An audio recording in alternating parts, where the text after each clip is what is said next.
Hey, what's up, everyone? This is LPR, and you're listening to Act Like a DJ. This episode features Louie Vega, straight from the Bronx in NYC, fresh off the back of his show at Omnia in Bali. Shouts out to the guys over at Omnia who helped coordinate and put this interview together. This podcast is all about me going around the island and meeting some great music-minded people, some DJs and producers as they pass through the island, and just sitting down and having a conversation with them. So if you've never heard the show and you think that this might be something that might interest you, then stick around, because coming up we've got an hour-long talk and the interesting, very, very interesting life story of Mr. Louie Vega. Without further ado, here is the show featuring little Louie Vega. Enjoy. Hi, this is Marco Liz. Hey, we are Denzel Park. Hi, this is Mark Knight from Torn Records, and you're checking out Act Like a DJ with LPR. Hey guys, this is Stonebridge, and you're listening to Act Like a DJ with my boy LPR.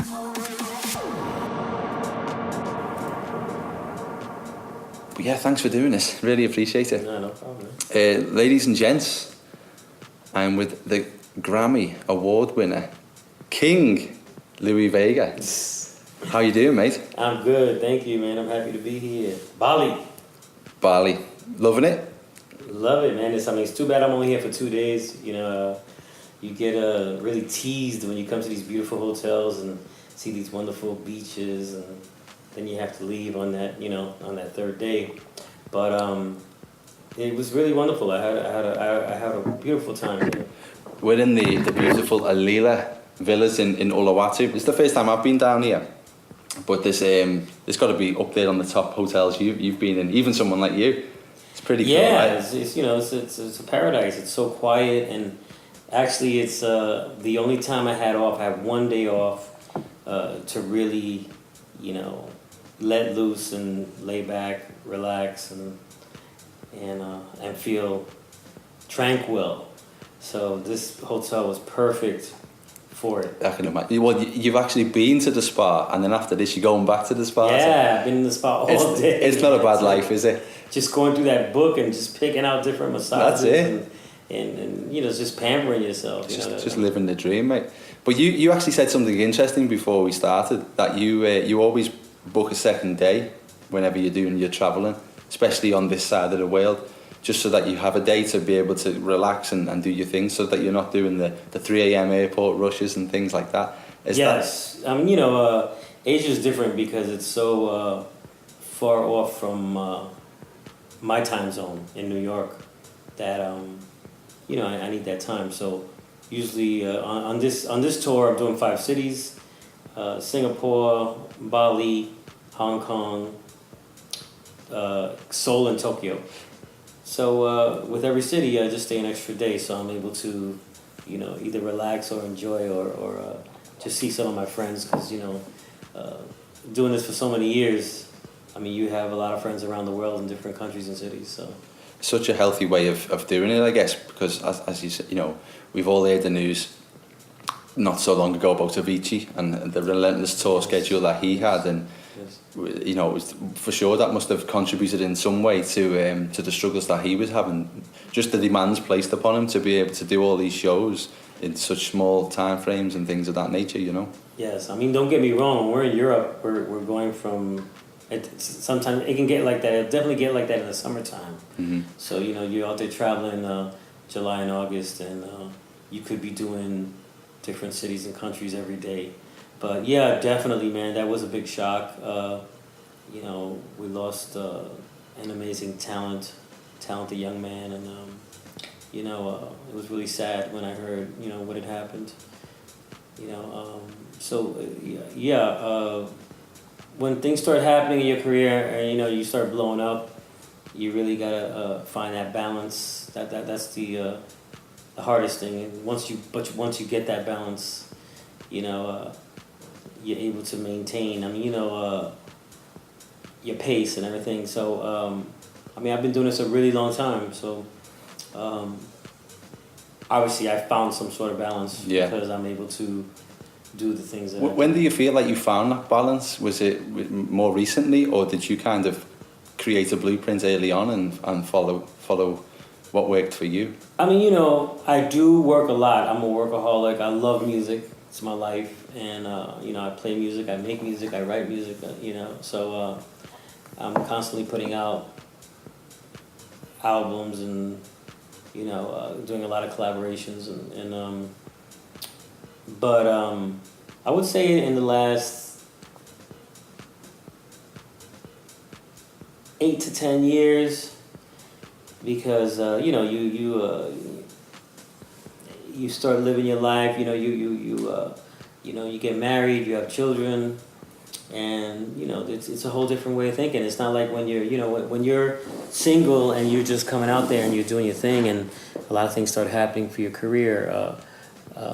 You know, you just live the life and have a great time out there, and that's what ends up happening with a lot of people. But once you realize you have, you know, this incredible son, and you know, and I mean, you know, having a wife she's God given. You know what I mean? It's like I was blessed to be able to meet someone like her. So it changes everything, doesn't it? Changes everything. So for me, you know, I didn't want to come home from a party or from partying anymore. You know what I mean? So say 7 years ago I stopped drinking, and you know I wasn't an alcoholic or anything, but you know it's a social part of what we do. For sure. And you know, it started becoming like almost like a never-ending party.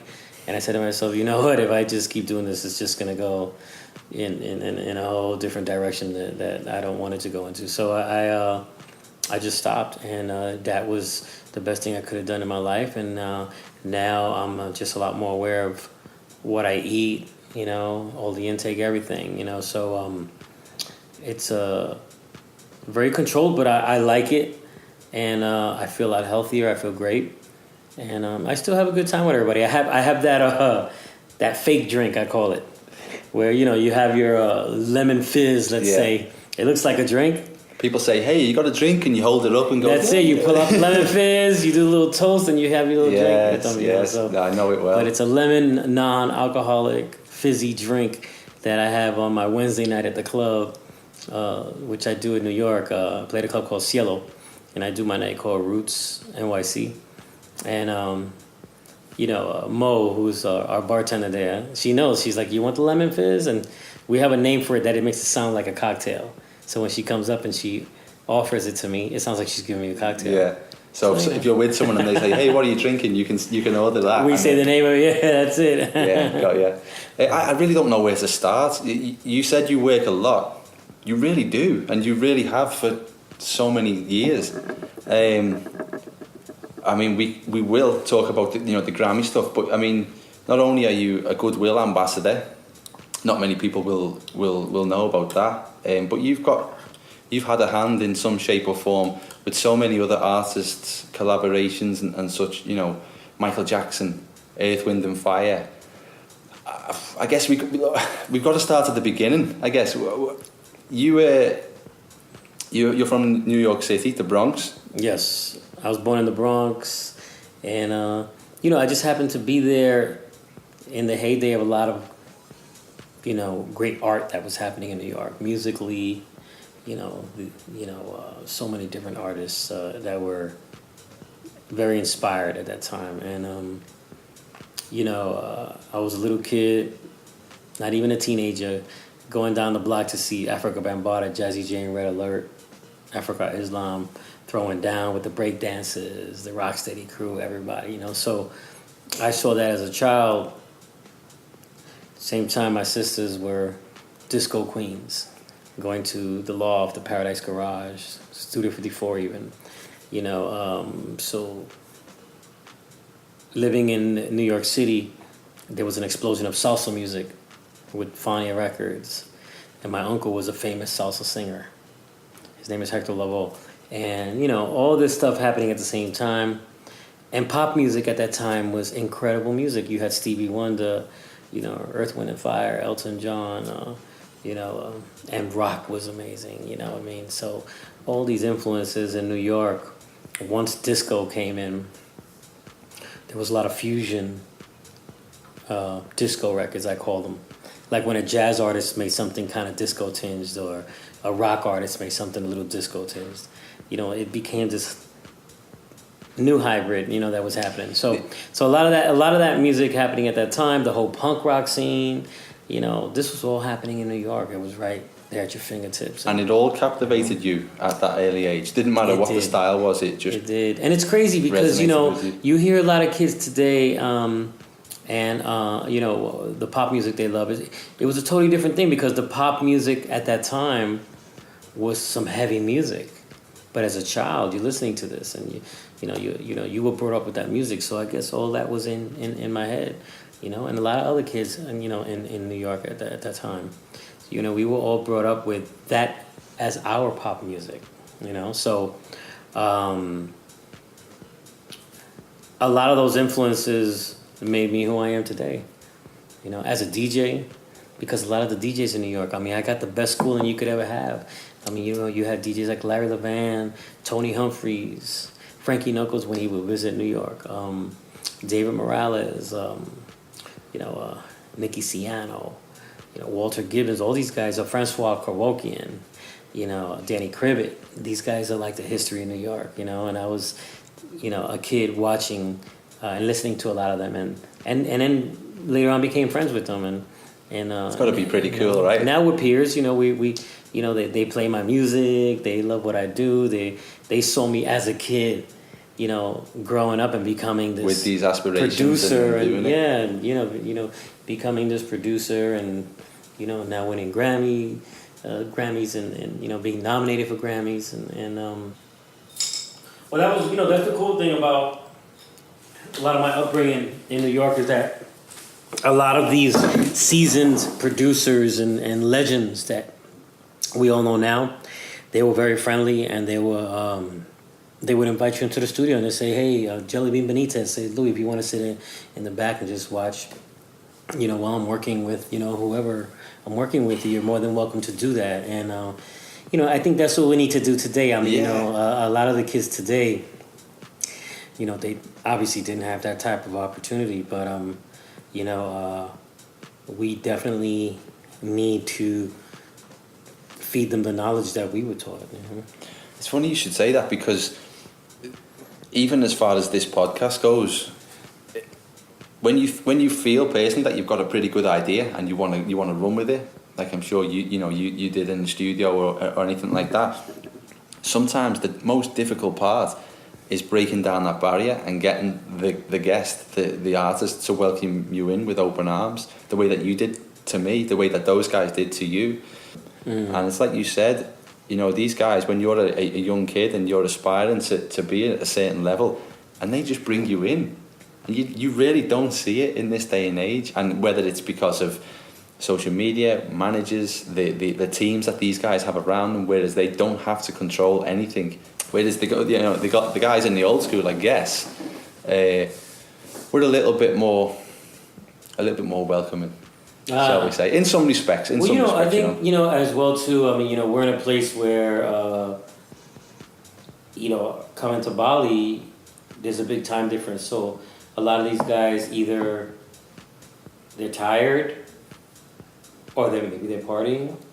A lot of the time they can't get up to do an interview, you know, whatever. So, you know, I guess it happens. I guess it all depends on their time. Mm-hmm. You know what I mean? And like we said earlier, you know, a lot of them are surrounded with big management teams and all this stuff like that. I'm, you know, as much as I do and everything, I'm very approachable, mm-hmm. and a lot of the guys know that. You know, I'm very approachable. I'm easy to find, and if it's possible, I'll, you know, do my best to make it happen. But you know, I do have a team, you know, but I'm also approachable. Mm-hmm. It's not like you have to get through that wall of a team to get to mm-hmm. me. So, you know, the club reached out, Hugo, and told me about it. I read it, and pretty much I wanted the day off, but you know, I said, you know what, it's only an hour. Let me make it happen, man. When did you realize that you were going from this young kid and you were actually starting to make moves into DJing, and you were learning some studio secrets from those guys? When did your DJ career kind of go to that next level? Do you remember the time? Well, you know, for me, it was totally different than what it is today. You know, we started as mobile DJs. I started doing a lot of high school parties and Sweet 16s. Is this when the little moniker comes into play? Yeah, the little moniker was a nickname from a childhood nickname, and you know, I started playing in clubs.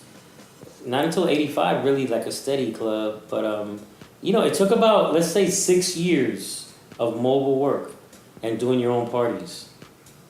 You know, and it wasn't until I did this one club called the Chez Sensual in the Bronx. It was the only club in the Bronx that had a Richard Long sound system. And Richard Long is the sound designer that did the Paradise Garage. So it was like, wow, that's the only club. We got to do that club. So I did 3 parties there. From doing all these high school parties, these kids were following me everywhere. You know what I mean? So they were like my crowd. You know, every time I would throw a party, you know, we get like 1,000 kids. So you know, I started doing them in the neighborhoods with my friends who were promoters too. You know, and then later on, I did my own parties, and I did about 3 parties. And on that 3rd party, I hired an artist who was on Vega Records, and Vega Records was a hip hop label, one of the early hip hop labels. And the man who owned the label, Sal Batello, he said, "Hey, you know, my family owns this club, and we're thinking about making it a dance club like your type of what you're playing right now. We would love to have that there." Like, wow. So I went and played at that club, and once I made that move to that club, there was a whole movement. There was a whole movement of music, everything. You know, there was a style at the time called Latin hip hop, which was, you know, it was almost like sped up hip hop beats. You know, inspired by the breakdancing sound, by the electro sound of Arthur Baker, all that early '80s type sound. So and also inspired by the new wave sound of England. You know. And you were still too young to technically be in the club at this point. Yeah, I mean, you know, no, I wasn't 21 yet. That's right. When I was playing at this club. Oh, that's right. Yeah, look at that. So when I started playing at this club, all those kids from the past, you know, 4 or 5 years, they came to that club. So we packed it in that club, and this whole movement happened with this music, and I started working on a lot of these groups, Noel, Information Society. I don't know if you know these sounds, the Cover Girls, like all these, you know, it was a combination of all those elements that were inspiring us before. And from doing the Devil's Nest is when I got my offer to go into New York City. And when I went into New York City, that's when it all just like, it just went up. And I started playing in every club in New York City. And you know, in a 5-year period, I was playing in the biggest clubs in New York City and having anywhere from 2,500 kids to 4,000 kids every Friday and Saturday. People don't get that now. You know, it's pretty cool, crazy. right? It was in New York. Crazy time. You know, and then from there, '89, that's when internationally it went somewhere else because I went to England. When I first went to England in '89, I played at the early raves, Sunrise, Energy. If you look up those raves, they were like the early ones, you know. And at that time, you know, it was like, you know, I would be on the same bill as Paul Trouble Anderson, Paul Oakenfold, Carl Cox. Like, everybody was on that, you know, house music had just been born a few years back before that, 4 years or whatever it was. And it was huge in the UK. So everybody was playing these sounds, you know what I'm saying, which was beautiful. Was that your first like tour away from the States? Was it in England? My first tour was actually in '87. It was in Tokyo. When I first left New York City for the first time, I was like 21, and I went to Tokyo. And it was a friend, Mark Kamens, who played at a historical club in New York City called Danceteria. He was one of the early guys who signed Madonna, along with Jelly Bean. And he had said, "Louie, you know, would you be interested in going to Tokyo?" I said, "Tokyo?" I said, "Goodness, I never left New York in my life.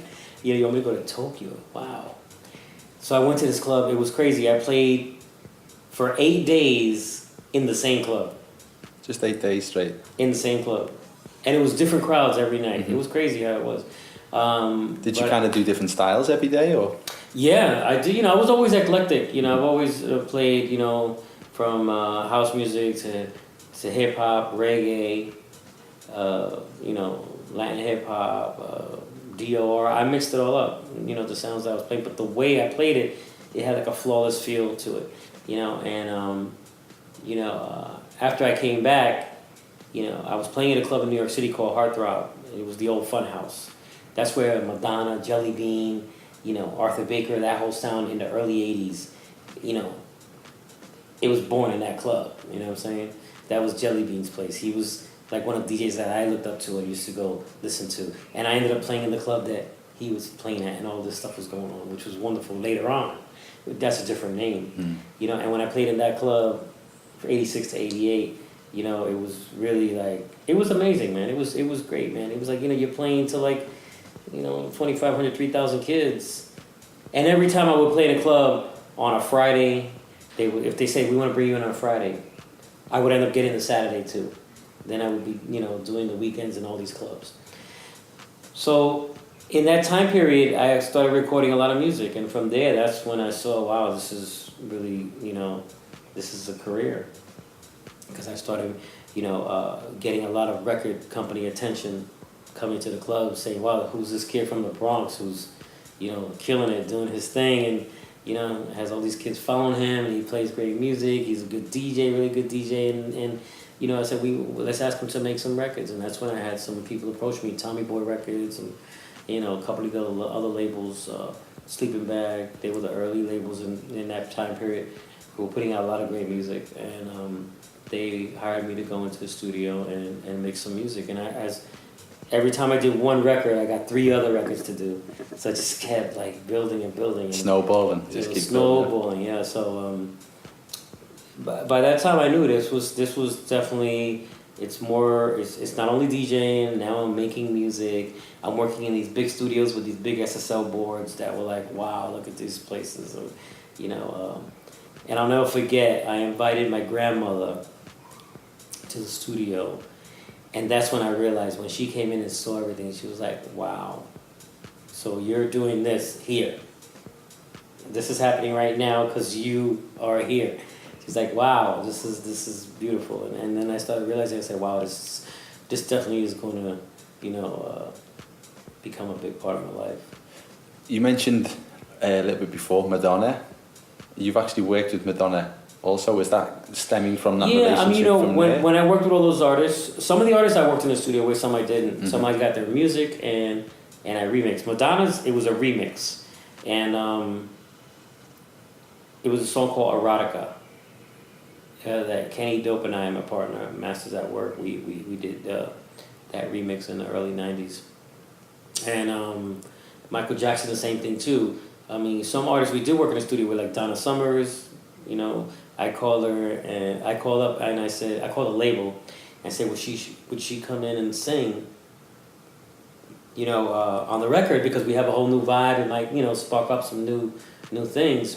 Wait, so was you kind of speculatively asking if she would come and do it, or was you pretty confident that she would answer the call? I was speculative for sure. I mean, I said, I didn't know if she would do it. These artists have done, they sold 100 million records. I mean, whatever. They were like, they were huge. That must have been so good when the call comes back and she's confirmed. She said she'll do it. And she'll come to the studio. No, she said, except if you could use a studio in Connecticut, because she lives in Connecticut. And I'm in New York. And I said, of course we'll do it. Yeah. I'll go there with my engineer and we'll do it. And that's what I did. And then, I got to work with Luther Vandross, B.B. Winans, oh goodness. And then later on, when we started producing New Rican Soul and records like that, they got as far as like George Benson and, Eddie Palmieri, like really huge artists who are the, maestros of what they do, You signed to Atlantic Records as well in 1991 when Atlantic was as big as ever. That must have been a pretty good feeling as well. It was great. There was a guy named Joey Carvello, and he was giving me a lot of remix work. So then he told me, Louie, you know, what do you think about, you know, going into the studio and doing the whole album? I said, wow, well, let's do it. You know, and that was it. I'm like 20 somewhat years old, and they hand you a contract, and you know, you got this record deal for like, you know, 6 figures. It was you know, I was like, wow. You got Trey in the next room as well. Thing. Then next thing you know, I said, okay, well, you know, I need to bring in some of the guns that we have, like some of the, you know, the talent. And in the clubs, there were young kids, 16, 17 years old, 18, hanging out when I was playing. And 2 of them were Marc Anthony in India. And Marc Anthony, I asked him if he would come in as a partner and be the voice of our music, and I'll produce all the music. You know,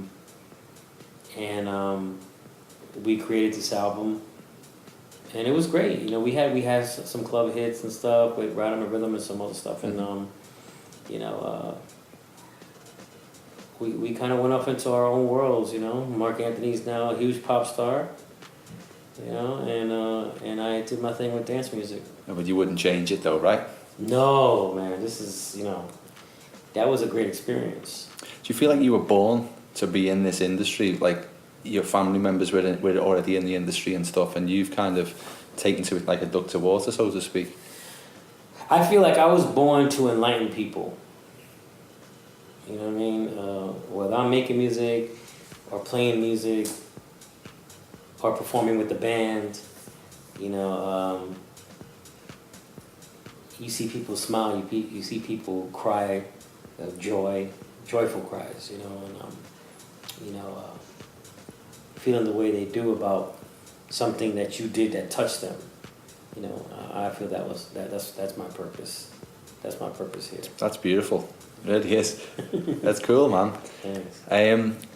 It must be difficult to pinpoint I guess a time so far back, but do you have any idea of when you kind of reached that next level production wise, when you kind of thought, yeah, this is like maybe the first huge artist has come in and asked you to do a remix for them? Mm. Can you remember a time when you kind of sit back and you think things are changing pretty quickly, and I've kind of got to rise to the occasion here? Yeah, in '97 we did a project called Rican Soul. When we did that album, and we brought together such a incredible roster of talent, you know. We started getting the attention of all these big artists, like Janet Jackson loved what we did. And people from the jazz genre to the R&B, soul to pop. I mean, people recognized our music. I'll never forget when we had the album party for Rican Soul. It was in New York at a place called the Supper Club. And I saw like one of the Beastie Boys there. You know what I mean? I saw even David Lee Roth. Like, they're here for your party. Yeah, they came to find out what this Rican Soul is about. You know, and when I saw that, I said, you know what? We're getting this. This is really something big, man. We brought together a lot of great people. We made a great record. You know, Rican Soul was an album that Kenny and I made, giving you the New York experience, like what a lot of our roots were and our inspirations we put into this record. You know, so when that album came out, it really put us on the next level of, okay, these guys are producers. And that's when a lot of big artists started calling us to produce them. Mm-hmm. And then fast forward to, I guess, the pinnacle, winning the Grammy. Yeah, man. You know, what do you do? I know, like, winning a Grammy is an unbelievable achievement by anyone's standards. But after you've done that, some people could argue that you could sit back and say, okay, I've done it. That's me, I'm done. But you didn't. Where do you go after? Number one, what's it like to win a Grammy? Because, you know, we want to know. But number two, where do you go from that? Well, you know, First of all, when they called my name out, I couldn't believe it. They don't give you any kind of like nobody's whispering to you, hey, you know, I know the guy. He's kind of they're choosing you. No, pretty much it was definitely real, man, because there was no campaign for it. You know, basically I was up there with a lot of other great people that did some great remixes too. So it was pure. That's all I can say. It was definitely pure. People were choosing it, whether you knew, you know, Curtis Mayfield, you know, who was the artist that I did the remix for, a song called Superfly. You know, it was a record that came out in the early 70s, you know, and I just happened to do a remix of it, and that's what won the Grammy. And it caught fire. So, you know, it was a beautiful experience, man. People called me from all around the world. Everybody was so happy because, you know, I had been doing it for a pretty long time already. So to get to this level was a big deal, especially with our music, because it was, you know, it's a long road. It's the, you know, the roots are underground. It's underground dance music, you know what I mean, that we put into these things, even though they, you know, have these incredible songs and artists on them. We put that flavor underneath there with musically. So for that record to win was huge for me and for our scene, you know, and with an artist like Curtis Mayfield, that was a blessing, you know. So fast forward to now, you know, that I was able to produce an album that got nominated for a Grammy, and that was a big step, you know, because house music, it's a straight up house album that I did, and it was nominated for Best Dance Electronic Album. And in total, I've been nominated 7 times, and I won once. So that's where we're at. But for that album, just to make it into that Grammy category was, you know, for me, a big step for our scene, and I'm happy that I was able to represent our scene of dance music. Well, the real reason why you're here is to talk about your next album, which is also going to get nominated for the Grammy. Can you let the folks around the world know what's coming up and what it's all about? Because this one is, without a doubt, I appreciate your time, you know, more than ever for doing this. But this is why, this is the blueprint. This is why you've come on to do this. So please, the floor is yours. Tell the good folks around the world what's going on with your new album. Well, last year I made an album called Louie Vega Starring 28, where I explored gospel, R&B, soul, deep house, you know, with a lot of incredible artists like George Clinton, Funkadelic, B.B. Winans, Monique Bingham, Josh Milan, Anane, Jocelyn Brown. I mean, you know, I brought in as many as I could, you know, who I felt represented this sound of house. This year, I did a new album. It's called NYC Disco, and it's kind of like my homage and my tribute to disco, you know, me giving you my production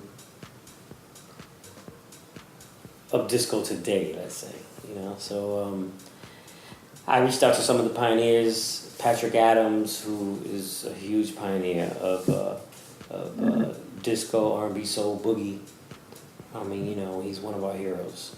You know, he's on the album. Of course, the family, Josh Milan, Anane, are on the album.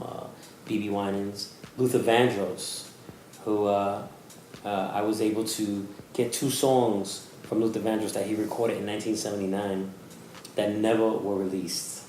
Special. So the cool thing is that in my deal with the Vandross record is I'm allowed to put some of the songs, those 2 songs on an album if I wanted to.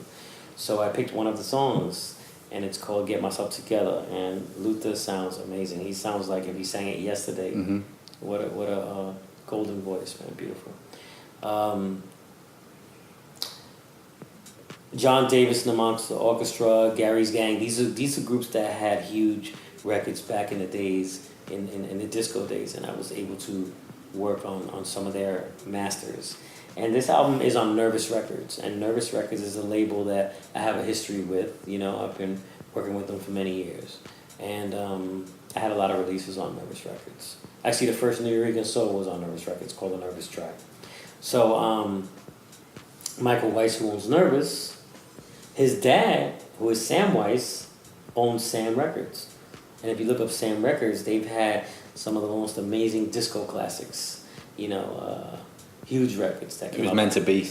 So I was able to play around with that catalog because he had the masters. Oh, yeah. And that's how it started. It was, you know, I wasn't meant to do, I didn't say I'm going to do this NYC disco record. We called it that later on. But it started because I started remixing records from the Sam Records catalog. And one of the first ones that I had that did very well was Bourgie that came out last year. And it was a John Davis and the Monster Orchestra classic that had Asher and Simpson on there singing. So once I did that remix and a couple of others, I remade the conversion record, Let's Do It. I did Rise, the group Rise, a song called Free. Vicky D, This Beat Is Mine. These were all records that were really big on Sam Records. And I said, I told Mike who owns Nervous, I said, Mike, you know, why don't I want to reach beyond the catalog. Let's make an album. But I'll do all these remixes to the Sam Records catalog. But let me also dig outside of that box because I'm getting inspired and I'm doing all these disco grooves and stuff. And one of them that I did was by Sylvester. And it's called Dance Disco Heat. It's one of the Sylvester classics. It has 2 Tons of Fun on there, you know, Martha Wash and Izora. And when I did that song, Dance Disco Heat, my version of it, it was getting played by a lot of the younger generation, you know, a lot of the younger generation today. A lot of the kids were playing it. You know, I had DJ Monkey from BBC Radio 1. She was reaching out. You know, a lot of the young kids that are DJing out there around the world were playing the record. And, you know, all of a sudden I started seeing like a lot of the young generation into disco now. I was like, wow, you know, this is like a timely record. It's kind of weird what's happening right now. You know, let's just keep doing what we're doing. You know, so next thing you know, about 5 months later, I created this record and it's got 27 songs. 15 are all new productions, and the other 12 are from the Sam Records catalog. I took the more not as well known tracks that I liked from the catalog, and I did special edits and stuff, you know, for the second CD, or let's say the last 12 songs on the digital release. How will it be released? Streaming wise, digitally? Yeah, the digital. It's going to come out on vinyl on June 6th, and it's going to come out worldwide digital and CDs on June 29th. And that'll be on all platforms? All platforms. So you'll be able to get it. Even if you want it on Spotify, it's there. You want it on iTunes, wherever you want it, it's going to be there.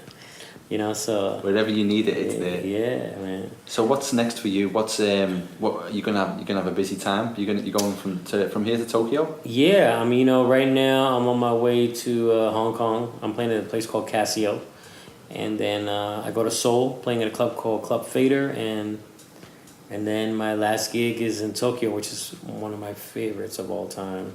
A place called Contact, and Tokyo for me is incredible.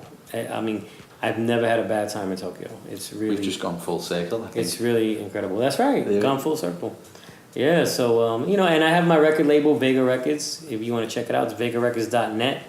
And I put out a single, like, every month, practically. And we've released about 180 singles, 12 albums, and that I produced. And our next single now, our single out now is called Time Don't Wait. It's Louie Vega starring Tony C. And Tony C happens to be an incredible songwriter who wrote "Love Will Save the Day" for Whitney Houston, and she wrote "Love's Gonna Get You," which has the "I've Got the Power" hook. You know, I mean, she wrote a lot of records back in the days, but we went into the end of this demo, and I liked it so much with her singing on it that I put it out like that. Yeah. So it's called "Time Don't Wait." Check that out. Also on Launch Entertainment, I did a record called VR Tribute, and Launch Entertainment is a record label owned by Gladys Pizarro, who's a good friend of mine, and she was the one back in the days who was the A&R person at Strictly Rhythm. When we did all those Strictly Rhythm records, she was the one that signed all of us. Masters at Work, Louie Vega, Kenny Dope, Todd Terry, Armand Van Helden, Eric Murillo, goodness, you name it, so many. Kenny Curry Chandler, everybody worked with Gladys Pizarro. Wow. Yeah, so she's got her own label. So, there's I'm always making music. I'm always creating and do remixes and collaborations with my friends. I did one recently with the Martinez brothers. We had a record called Shut the Door. That is Louie Vega and the Martinez brothers featuring Hector Lavoe, which is my uncle. Yeah. From back in the days, we sampled some of his vocals and did this track. And cool. It's making some noise, and we've also created an album's worth of material, so we're going to explore that more and put out an album maybe next year. We're going to do another single, another EP. We're going to build on that. I also worked with Joseph Capriati for his album.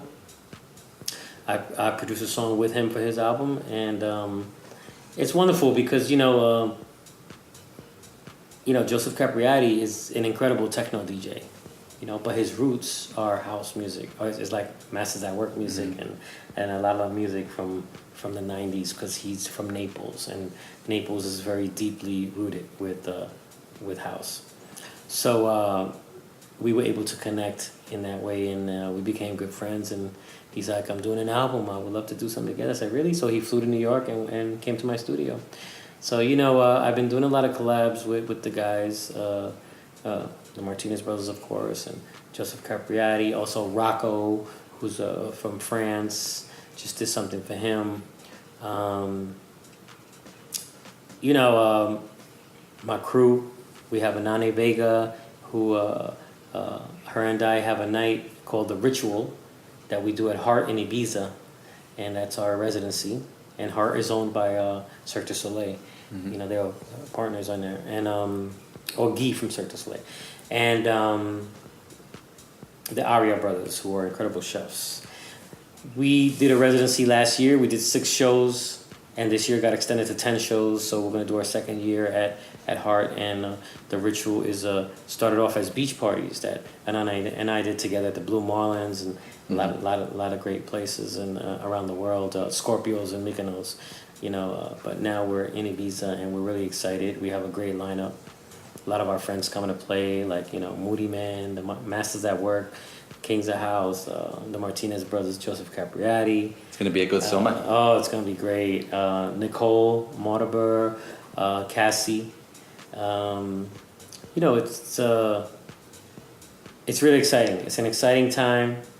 There's a lot of different things I kind of got my hands in, and I'm collaborating with a lot of people. So you're a busy boy. That keeps me excited, man. That's what because I have to say the one thing that I have that keeps me going is passion. Is I love what I do. I love to make music, and I love making music. I love bringing the music to life with my band. I have an 11-piece band called Elements of Life, and I also have a 7-piece band called ELO Sofrito. When I want to do smaller venues and stuff. So, it's just so much to explore, and so many people so much talent out there.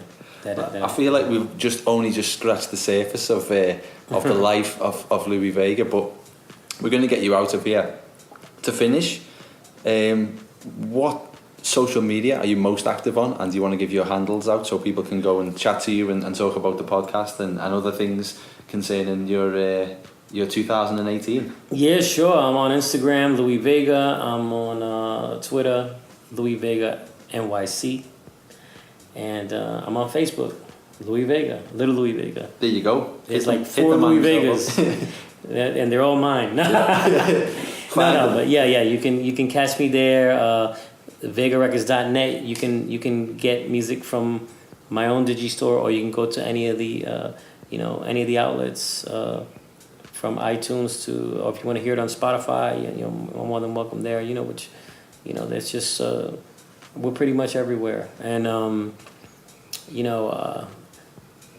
the NYC Disco album, it's all about that. It's coming out June 29th. That's going to be at all digital outlets and on CDs. And if you like vinyl, we'll put it out on June 6th. And we're doing a special in-store at Phonica Records in London. Really excited about that. I'm about to go to London to do a lot of promo on the album the first week of June.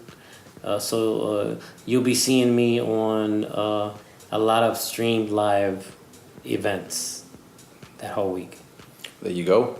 So make sure you buy the album and just hit him up on the socials. Say hey, he's a great guy. Give him a shout. Tell him you heard him on the podcast, and I'm sure you'll get back to the good people. Yeah, and I want to thank everybody who came out in Bali. That was amazing last night at Omnia, last evening, and I didn't expect it, man. When I came in, everybody was kind of chilling by the pool, and I said, "Oh goodness, what's gonna happen?" And then when I got on and started playing, the whole place just came into the dance floor. So it was really wonderful to see that. And big shout out to the Rain Stopper. There was a Rain Stopper. I never experienced a Rain Stopper. We need them. And when I was DJing, there was a big black cloud coming at us from out in the Indian Ocean. And later on, I was told the Rain Stopper was here. And it didn't rain at all. Did you see the dance? I didn't see the dance. But they gave me a video, and I saw him. Mm-hmm. I mean, it was powerful, right? Powerful, yes. Yeah, shout out to Rain Stoppers. Yes. All right, man. I know you got to go. Thank you so much for doing this. It's a real privilege, a real pleasure. Thank you so much, mate. Thank you. See you guys. There you have it, folks. How about that? That was little Louie Vega on his recent Bali stopover tour. Before I sign off, make sure you head over to www.vegarecords.net, where you can catch all things related to the man himself. And while you're at it, please subscribe to the show on iTunes and or Google Play. Just search for Act Like a DJ, and give us a follow on all the social media channels as well. It's at Act Like a DJ on Facebook, Twitter and Instagram. And I'll see you on the next show. See ya.